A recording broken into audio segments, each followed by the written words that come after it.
It was supposed to be just another night, nothing special, nothing strange, nothing I would even remember. I was just sitting there on the couch, half a pizza left from the day before the TIV, humming in the background a kind of lazy, boring night. You have 100 times until I got up for a snack and everything in my world fell apart. I walked into the kitchen, opened the fridge, the cold air hit my face. I grabbed the pizza box and took a bite straight from it without thinking.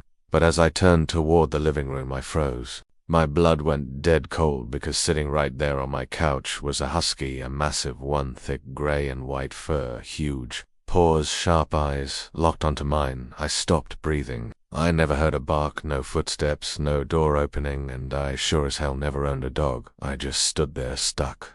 The hallway between the kitchen and the living room holding a pizza box, staring back at something that shouldn't exist. It didn't blink, it didn't twitch, it didn't even breathe. Like it was a statue waiting for me to move. I set the box down slow and reached for the drawer where I kept a heavy flashlight. When I turned back, it was still there.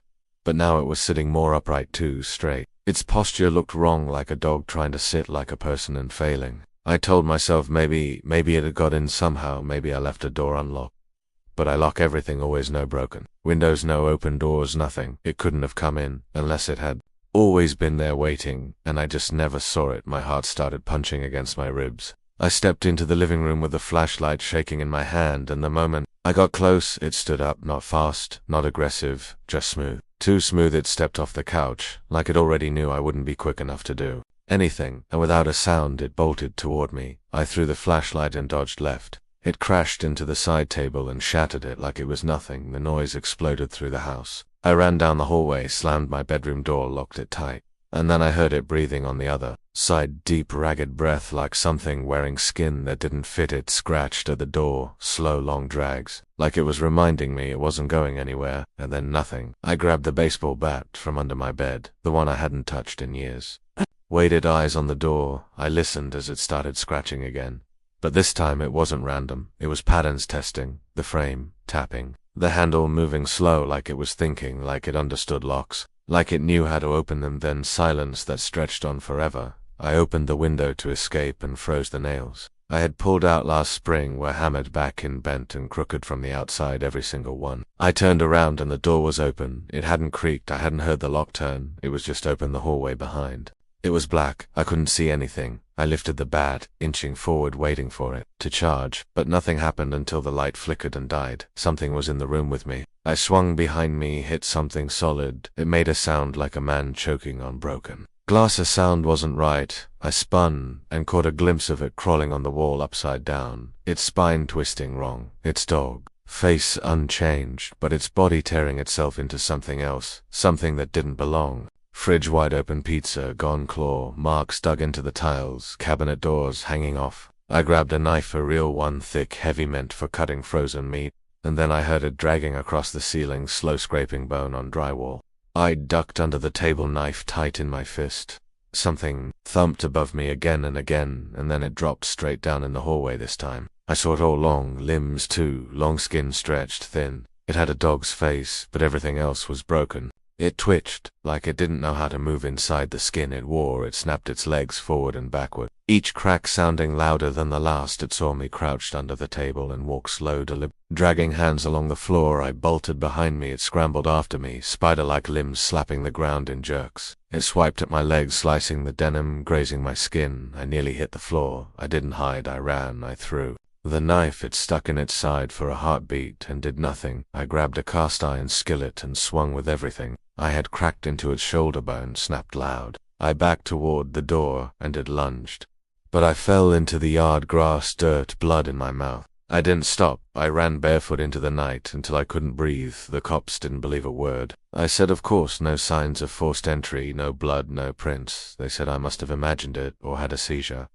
But they missed one thing on the couch. Exactly where it had sat was a single tuft of gray and white fur, still warm. That was just the beginning. I thought I was safe until the next night. I was filming my dogs in the dining room, nothing fancy, just them playing the way they always did when they all froze together, eyes locked on the dark hallway. I looked and at first saw nothing, but then in the shadows near the bedroom door, just above the edge of the baby gate, was a face, pale, hollow eyes staring right at us, and I froze. I told myself it had to be a trick of the light, a coat, a shadow, anything.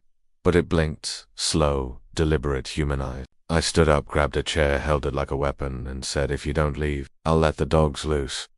Then from the dark a cheerful voice come here. Little doggy, one of them wagged his tail and trotted toward the hallway I grabbed for him. Too slow, he jumped the gate. Disappeared into the dark, a soft yelp, then nothing. The other two dogs backed away, ears flat, whining. I stayed frozen until every light in the apartment went out at once. Total darkness. I dropped to my knees, scrambled for my phone the second I switched on the flashlight. He was there closer inside the hallway, smiling, whispering something. I couldn't hear, I backed away, crawling. He walked toward me slow, no rush.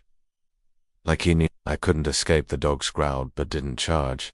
I ducked behind the kitchen island, hands shaking. He moved like the apartment was his, not mine, no fear, like he'd been there forever. Then he was on top of me. I swung the phone, caught his jaw. He grunted, didn't fall, grabbed for my throat. I bit his hand, he yelped, pulled back. I shoved a chair at him, he swatted it aside like it weighed nothing. The dogs lunged, one bit his leg, he kicked it into the wall. I grabbed a fork, stabbed blindly, felt it sink into something soft. He howled. My hair yanked me down, my head hit the floor hard. I fought, punched, kicked. He leaned close and whispered, "I've been watching you for weeks." My blood froze. I shoved him off. The dogs bit him again. He lost balance. I grabbed a lamp, cracked it against his back. He stumbled toward the window, crashed through it, down. 8 stories gone. I fell to the floor, panting, shaking, dogs, whimpering. I crawled to the hallway door, flashlight trembling. I opened the bathroom door. And there was my dog, safe, locked inside. The police didn't believe me until they found the body and the camera hidden behind my bedroom vent.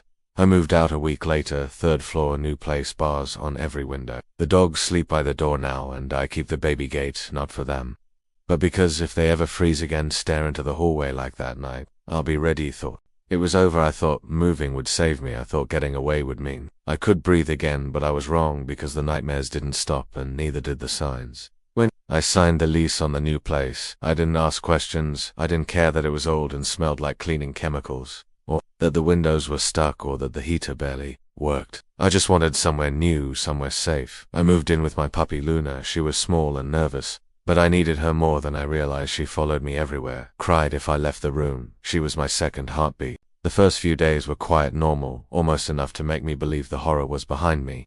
But then came the 6th night. I was washing dishes when Luna started barking, sharp, loud, aggressive, and locked on. She was staring at the wall by the hallway door, frozen, her tail low, her eyes fixed. I thought maybe a mouse or water in the pipes. I walked over, knocked on the wall, nothing solid. She backed away like she didn't want me near it.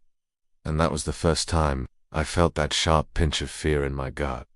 But I brushed it off until it happened again. Night after night she would sit near the hallway, stare, not barking, just frozen ears, flat eyes, locked on the same spot. I even moved a chair in front of it, hoping she'd stop. She didn't. She just shifted her position and kept watching. I recorded her with my phone, thinking I'd laugh about it later. But there was nothing in the video, nothing at all, just her staring and barking like hell at empty space. That was the worst part. She was reacting to something I couldn't see. On the 3rd night, I noticed the curtain in the hallway had a straight rip down the middle, like it had been cut clean, not torn, not chewed. I thought maybe Luna clotted, but she was too small to reach that high. Then I heard it, a soft, steady knocking, too faint for wood, settling, 3 knocks, then nothing. I pressed my hand to the drywall and kept it there, cold, solid, still. I stepped back and felt it, a single tap from the other side, deliberate, real. I backed away, locked my bedroom door that night. Luna refused to sleep in the living room. She whimpered. I let her in, and then curled up by the bed, always facing the hallway.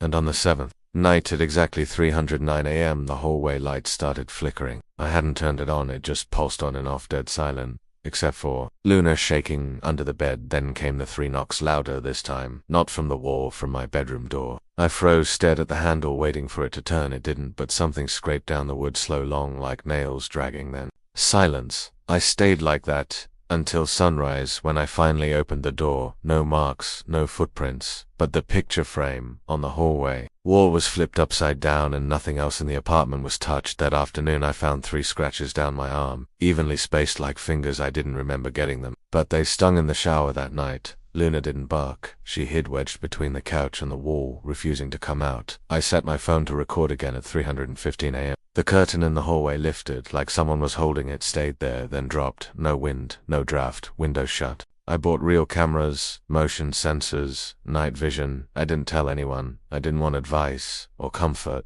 I wanted proof. The first night, the footage glitched 2 minutes of static at exactly 3:12 a.m. Before that, nothing. After that, the curtain shredded. Second night, I got more. The living room camera caught Luna pacing in circles, barking once, then backing up into the wall, shaking, staring at the hallway. Something blurred, pale and humanoid, darted past. I played it back frame by frame. It was real. I didn't sleep, kept Luna with me. Door locked. She wouldn't eat. Stared at the wall. I heard scratching in the ceiling, then on the floor, and at 3:14 a.m. something slammed against the wall so hard it shook the frames. I grabbed Luna and hid in the bathroom until morning. Third night.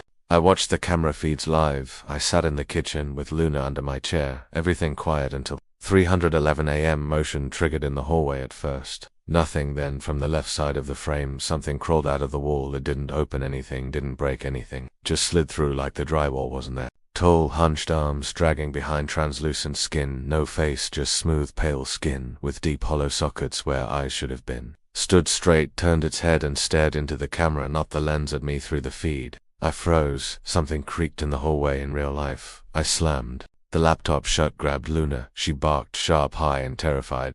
Something slammed the wall behind me, then nothing. The hallway light flickered once and died. I didn't move. I didn't open the door until the sun was up. When I checked the footage again, it walked into the kitchen, stood there for 2 minutes, facing the table, then backed into the wall and vanished. I watched it again and again. It never touched. Luna never even looked at her, like she didn't exist. I packed everything in an hour, stuffed clothes into trash bags, took Luna and left. I didn't tell the landlord. I didn't leave a note. I didn't even lock the door. I rented a motel for a week. Luna slept. I didn't. I kept watching the camera clips. The last one showed my bedroom door open by itself, the thing standing near my bed watching me sleep. I never moved Luna, never barked it. Stayed there for 10 minutes, then turned and vanished through the wall. The footage that night, I don't care if anyone believes me. I feel like if I keep any proof, it will come back.